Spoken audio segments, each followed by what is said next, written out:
Can we make $1,000 in a single day fixing appliances? Let's find out.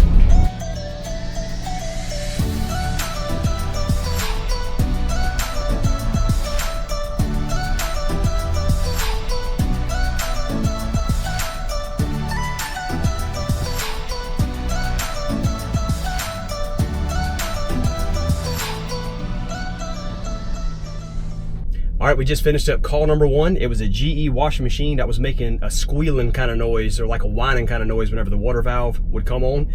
And that's just simply a bad water valve. So we gave them a new water valve. The all-in total was $372.69. So let's get on to the next one.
All right, so we got call number two completed.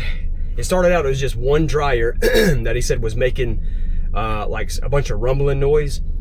Anytime that I hear that complaint, I'm always concerned about the blower wheel, because what'll happen is over time, dust and lint and stuff will get on the fins of the blower wheel, and as the blower wheel goes around, it's actually out of balance. So it acts like a tire that's out of balance on the road. It is just boom, boom, boom, you know.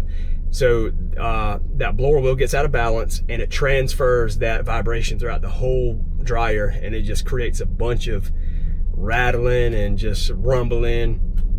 And so anyway, you go in there and you clean it all out, put it back together, and 99.9% of the time, noise is gone. It sounds perfect. And of course, you know, you clean out the lint filter trap or lint filter housing and all that good stuff.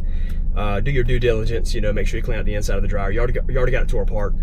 So it actually, he called for just one dryer, because he only had one that was making a noise. But then downstairs, because this one dryer was upstairs, he said he had another dryer downstairs identical to it. It wasn't making noise, but he wanted to go ahead and do the same thing to it, because he saw the stuff that I got out of the other dryer. So he just wanted to go ahead and do that one too, which is great, because if you can add another appliance and add, you know, just it's almost like an upsell, you know, add a little bit of extra value to the ticket. So that whole ticket ended up being $247.50 to clean both dryers. Not bad, because it doesn't take long to tear apart a Whirlpool dryer. Is very easy, quick, get right in there. You don't have to pull it out, you don't have to get to the back, you know, just get right there at the front. So $247.50. So let's go to the next one.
Okay, I'm done with call number 3. It was a very simple call. So we have a real estate company, or one of several real estate companies that use us for all their repairs. And all they needed us to do was install an Icemaker to a top mount refrigerator. Apparently whenever they bought it with, the refrigerator has the water valve hooked up on it, but it has no Icemaker at all. So I just picked up the Icemaker from them. They provided it for us. Come like just a couple miles down the road to where the property is, installed the Icemaker, checked for leaks, did all that good stuff. And we do pricing a little bit different for our real estate companies, only because they provide us with so much work. They provide us with a ton of work, especially during the summertime. They really keep us busy. So we give them a little bit better pricing. So to install that Icemaker was $106.25. So that's pretty fair. It took like 10 minutes, the whole process. So nothing to it. $106.25. So let's go on to the 4th call. We're on the way to call number 4, and call number 4 is a refrigerator making a clicking sound. That's kind of all the information I've got, and unfortunately this homeowner did not have the model number, or she couldn't find the model number. Sometimes that happens. Sometimes if they're older, they can't see it, find it, or whatever. Anyway, so I don't have much information to go off of, but a lot of times whenever I hear somebody say that refrigerator is clicking, in a lot of cases that tends to be the start device on the compressor. It's trying to start.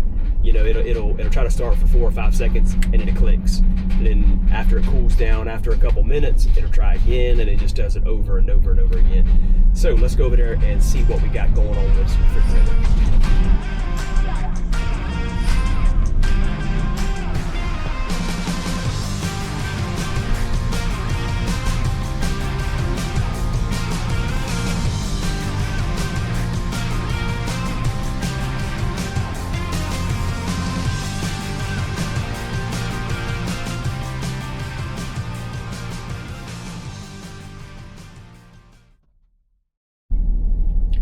Okay, I was gonna try to record in there a little bit, but the homeowners, they was sitting there watching everything that I was doing.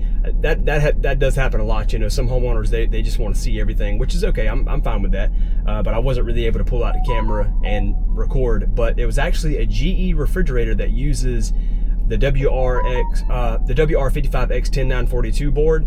If you're familiar with that, you know exactly what I'm talking about. So it was actually that board that's making it clicking. And it turns out there's 2 capacitors that are bulging on that board. So they want to do the repair. I didn't have the board on my van, which really stinks, because we used to keep those boards on the van because they were so popular. But I actually haven't seen a lot lately, but now, of course we got one. But luckily our Myrtle Beach parts distributor does have one. So I'm gonna have my wife run up there, because she's actually at the office today. Have her run up there, grab it. I'll come back and put it on for her, but I'll go ahead and get another call in. So this is call number 4, so we're gonna head to call number 5 while we're waiting for that part.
Okay, so we're done with call number 5, and I knew that call number 5 was gonna push us over the top because it's an Undercounter Icemaker, and Undercounter Icemakers are really big money makers for us.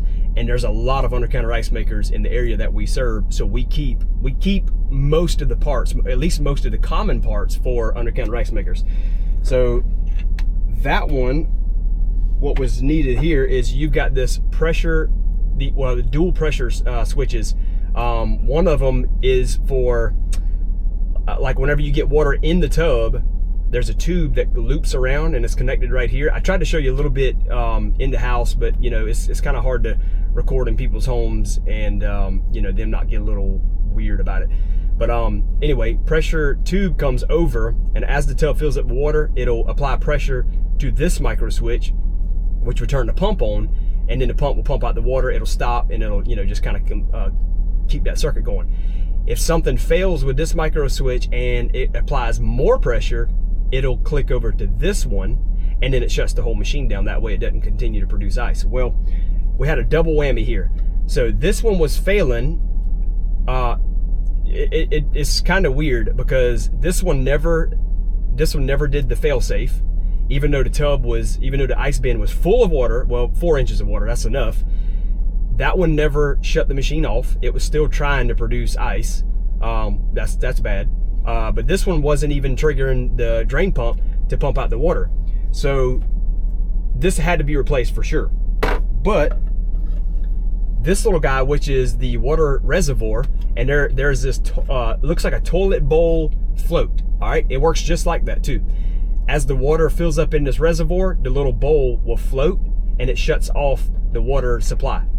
But this was actually faulty, so where even though the float had come all the way to the top, it was not shutting off the water supply. I tried to bend it, I tried to adjust it and all that good stuff. It just wasn't working. So whatever's in here, whatever's in this little top part, maybe it's a rubber gasket. I don't know, I've never tore one apart. Maybe I will, so we can kind of see what's going on in here, how these work.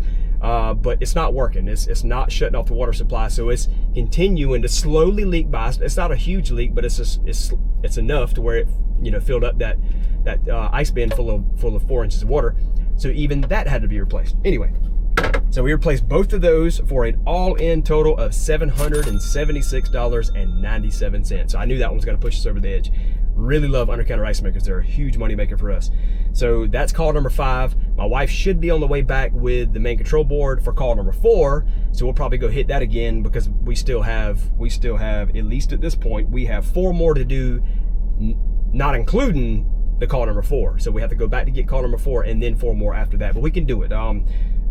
We got plenty of time to do it. So let's get to probably going back to call number 4 to put the control board in the refrigerator. Okay, so I've come back to call number 4 and gotten it done. Here's the main control board that my wife went and picked up for me.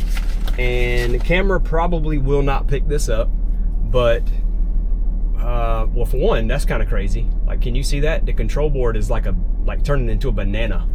I have not really seen one that bad. So anyway, it was, I don't know, I guess it was overheating or whatever. But you got these capacitors on this board. Pretty much every board's got like capacitors on it. So what happens is, actually these capacitors are fine, but these 2 capacitors right here, the smaller ones, they're bulging at the top. So that's why the display wasn't working, and that's actually why that was the clicking noise. I guess is because it just, you know, it's probably not turning on like it's supposed to. Maybe it might have been the compressor relay clicking, or it could have even been the overload on the compressor clicking because everything was overheating, because condenser fan motor was running real slowly and all that good stuff because of those capacitors. They hold a charge. And yeah, it's even getting discolored. It's a little bit browner in that one spot on the backside. But anyway, so we got them up and running, so they're good to go. The total for that repair was $627.40. So we are well over the top with the Undercounter Icemaker that we did, which was actually call number 5, but we, you know, like I said, we had to come back to 4. But that Undercounter Icemaker really put us over the top. So now we're doing real good, and we still have 4 more calls. So let's go ahead and hit the rest of these 4 more calls. This is job number 6. They say that it's given an E1 error code, which would be low water. But as you can see in there, it has filled up with plenty of water. But all I've done is on cold so far. So I'm gonna cancel this cycle, get the water out of there, and then try hot.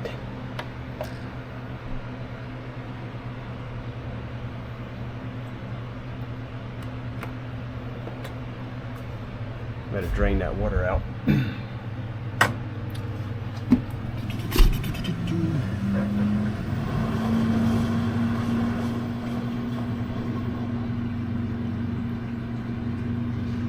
Yep, draining perfectly fine too.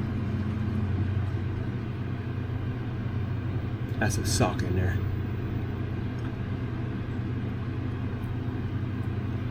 Okay, so now we'll stop this, restart it on hot, see what kind of hot water flow we get.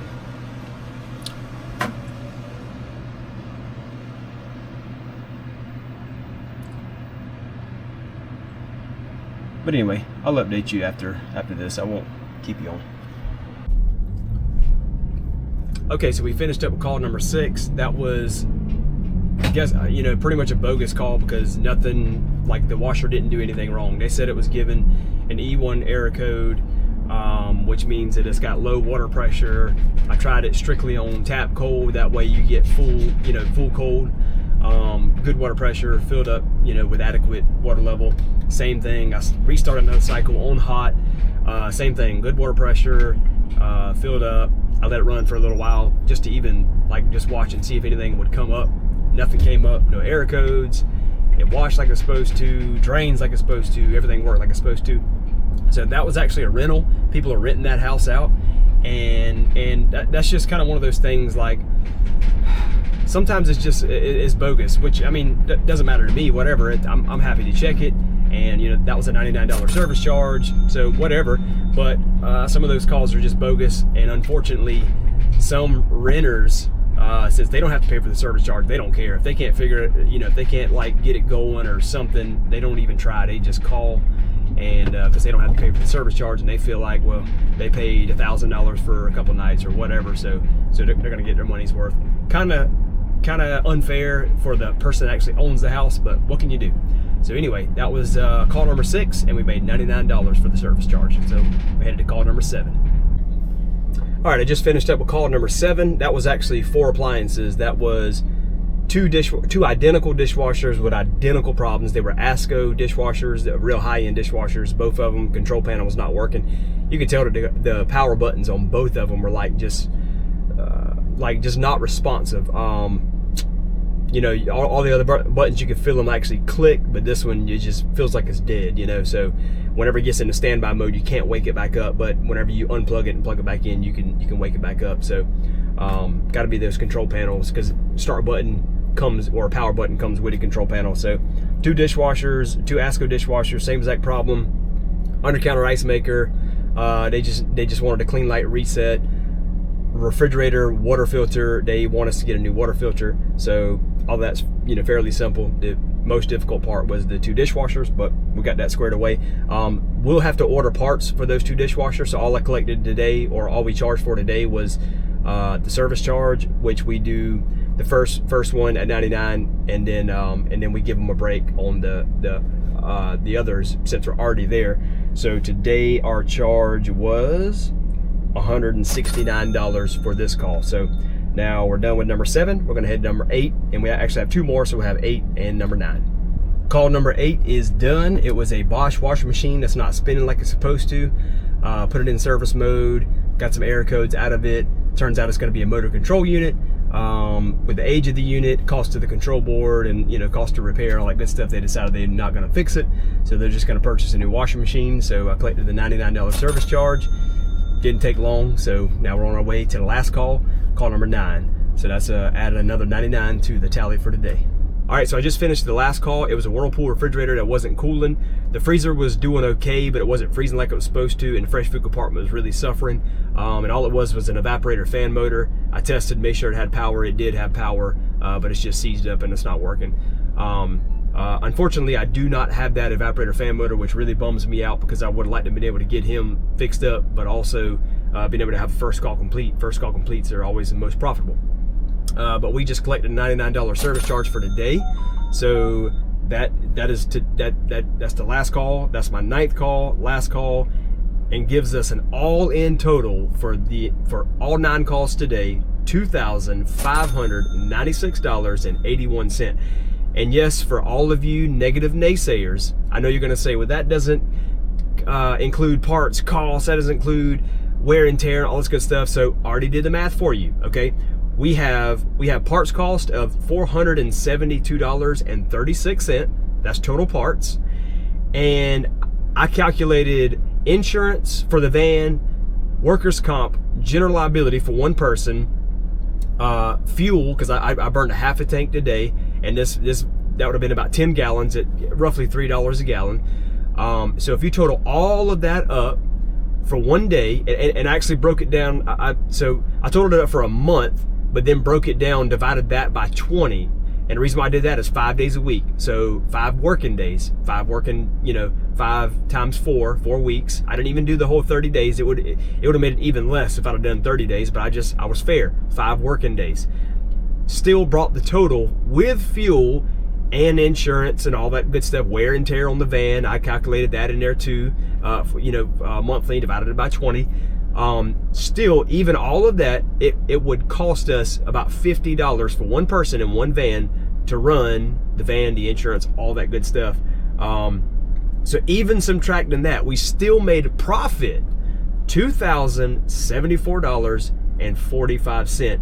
And let's see, I got started today at 8 o'clock and it's 6 o'clock. So that was 10 hours. So we'll take our $2,074.45 divided by 10, which gives us $207.44 per hour. So how much do you make on your job per hour?